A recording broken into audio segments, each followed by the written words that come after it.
আসসালামু আলাইকুম প্রিয় বন্ধুরা, দেখুন এই যে গ্রামে আম গাছগুলো, এই কয়েকটা আম গাছ এখানে আছে, অথচ এগুলো ন্যাচারালি বড় হয়েছে এখানে। আর আম গাছের নিচে কি পরিমাণ আম পড়ে আছে দেখুন, কি পরিমাণ আম পড়ে আছে।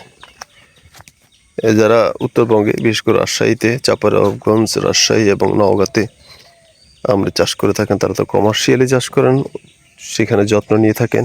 কৃষি সম্প্রসারণ অধিদপ্তর লোকজন যারা কর্মকর্তা আছেন তারা হয়তো বা দেখভাল করেন, পরামর্শ দিয়ে থাকেন। কিন্তু আমাদের এই চট্টগ্রাম বিভাগের ফেনী জেলাতেও ন্যাচারালি অনেক গাছ বেড়ে ওঠে, কিন্তু ফলও ধরে প্রচুর, কিন্তু ফলগুলো থাকে না।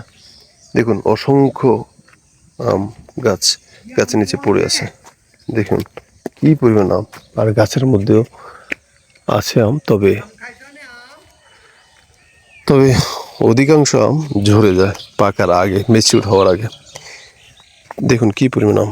এখন খুব আফসোস লাগে, বাংলাদেশের যদি সংশ্লিষ্ট কর্তৃপক্ষ, কৃষি সম্প্রসারণ অধিদপ্তর এবং কৃষি বিভাগ যদি কৃষি মন্ত্রণালয় এদিকে সুদৃষ্টি দিতেন, হয়তো আমাদের অঞ্চলেও আমও বাণিজ্যিকভাবে উৎপাদন করা যেত এবং বিক্রি করা যেত, মানুষজন লাভবান হতো। কিন্তু আমাদের এই অঞ্চলে বিশেষ করে আম এবং কাঁঠাল, এই দুটি ফল ন্যাচারালি হয়ে থাকে, কিন্তু মানুষ গুরুত্ব দেয় না।